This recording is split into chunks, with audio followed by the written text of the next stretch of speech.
এই বয়সে এসে এখন মনে হয় কারোর সাথে ঝগড়া অশান্তি বিবাদ করে লাভ কি, দুদিনের জীবন। তাই মনে করি যে ভালোবাসা দেয় তাকে ভালোবাসা দাও, যে তোমাকে সম্মান করে তাকে সম্মান করো। প্রভুর দর্শন করে এবং খিচুড়ি গ্রহণ করে আমরা রওনা দিলাম মায়ের উদ্দেশ্যে। মায়ের কাছে গিয়ে দেখি বাবা ভোলানাথ নিচে, মা উপরে। যাই হোক, এটা ঠিক থানার অপোজিটেই হয়েছে মন্দিরটি। আমার জানা ছিল না, গিয়ে তো আমি অবাক, এত সুন্দর মন্দির। আর যখন আমি মন্দিরে ঢুকেছি, কথাই বলে ভক্তিতে মেলায় মুক্তি, তর্কে বহুদূর। মনটা আমার পুরো শান্ত হয়ে গেছে।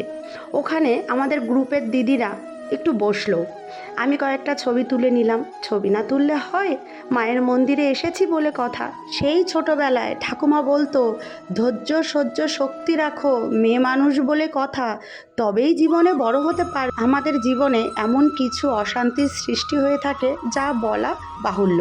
তাই মায়ের মুখটা দর্শন করাই ভালো, তাতে মন শান্ত হয়।